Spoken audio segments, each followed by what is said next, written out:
Hey, I am Kevin Price. Delighted to be with you. Going to spend some time talking to you about you and your business. And as usual, I have a lot to talk about and going to get straight to it. But do want to mention that the Price of Business TV show appears this Sunday on the Biz Television Network. 38 million homes coast to coast, including New York City, Los Angeles, Dallas-Fort Worth, Philadelphia, and dozens of others. And we're delighted to be a part of that. Roughly one-third of homes in the country, 11:30 p.m. Eastern Standard Time on the Biz TV network. And if you go to priceofbusiness.com, we'll have a link for people that would just simply like to watch it online. It will air live online thanks to filmon.com, which works with BBC and several other channels. But do you want to mention also today's program is going to be brought to you in part by our friends from Corporate Memory Solutions, Act 2, and Cornerstone Recovery. Do you want to go straight? Actually, that's Cornerstone Business Academy. Going to go straight to our first guest, and that's Mykolas Rambus, and he's with a company called WealthX. And Mykolas, welcome to the program. How are you today? Very well. Thanks for having me. Why don't you start off with your elevator speech about what you guys do at WealthX? In a nutshell, we understand wealth. We've taken the art and science of trying to understand what's happening with the world's wealthiest individuals, $1 million net worth and above, all the way through billionaires, and figure out how they've made their money, how they keep their money, where they spend their money, and what that means for the entire population. Okay, very good. So are you mainly a monitorer of this or someone that also helps individuals create wealth as well? Well, we mostly monitor, but we end up helping a lot of different brands, whether it's banks or luxury brands, and certainly nonprofits as well, figure out how best to work with and attract these kinds of individuals to their organization. But ultimately, we're the information providers. The people we work with have the relationships directly. Very good. So tell us about this recent report you all have produced. Well, so we're very excited to have released in December the Philanthropy Report. It shows what's happening around the world and how much ultra-high net worth individuals are giving to charity. Just a bit of definition, ultra-high worth is someone who's got $30 million or more of net worth. We call that escape velocity money, if you will. But it basically shows that they're giving a record amount to charity over their lifetime, and that billionaires in particular are starting to give larger sums to charity than they had before. Very good. And did your research indicate as to why this is happening? It does. Broadly speaking, we're on the verge of the largest wealth transfer in the history of the world, if you can believe that. The baby boomer generation has made a tremendous amount of money in the United States, and those wealthiest members of that group are beginning to give money to the next generation, but they're also thinking about their legacy. So the next 15 years or so, you're going to see a lot of money go to the second generation of these families. And along with it, they're putting together their foundations and their stamps on different organizations. Yeah, I was reading that it was an over $10 trillion wealth transfer, and that was a number predicted almost a decade ago. It'd be interesting to see where they're at now.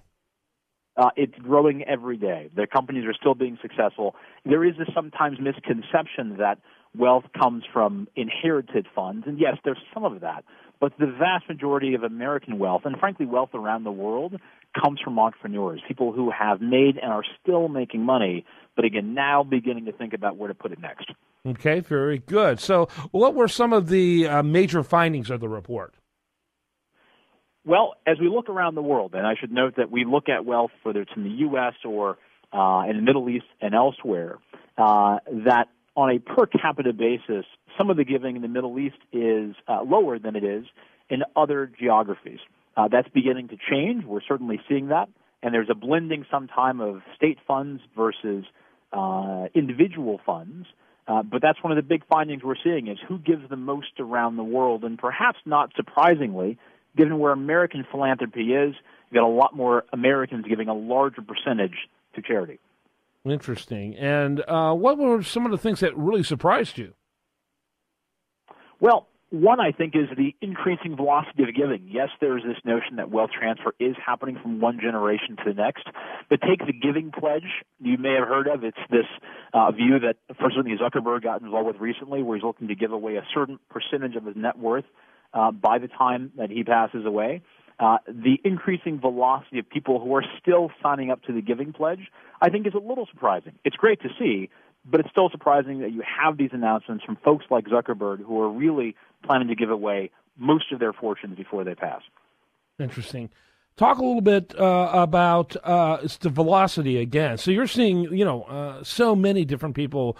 You mentioned Zuckerberg, and of course, the sage of Omaha himself, Warren Buffett, has been advocating this type of thing.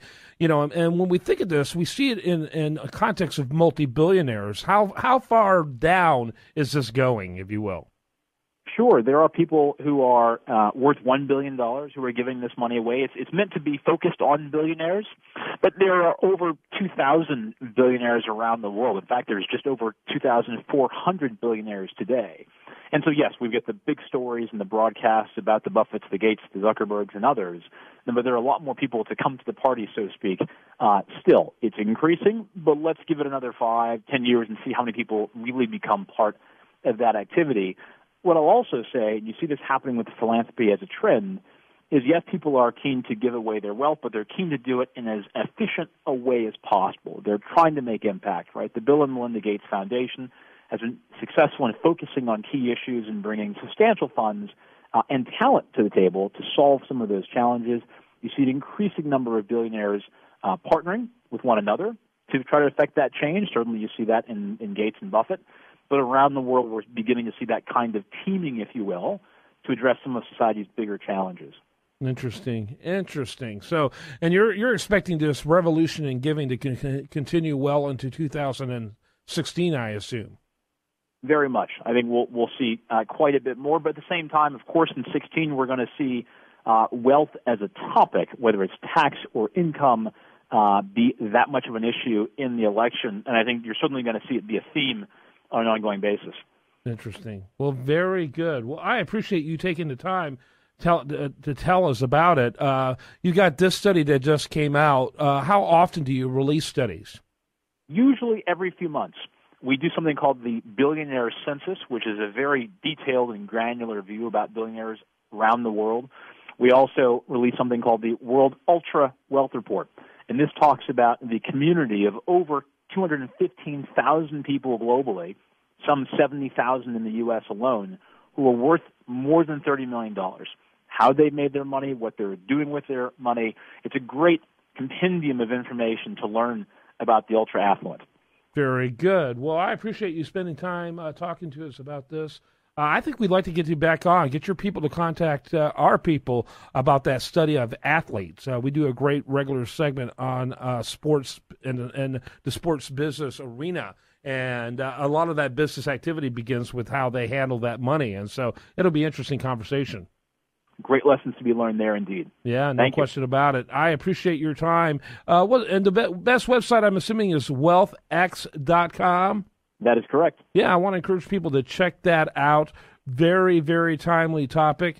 And, Mykolas, I appreciate your time today. Thanks again for having me on. You bet. When we come back, we're going to have much more for you. I do want to remind you, best content here shows up over there at usdailyreview.com. While there, like it on Facebook, follow it on Twitter. And you are listening to The Price of Business.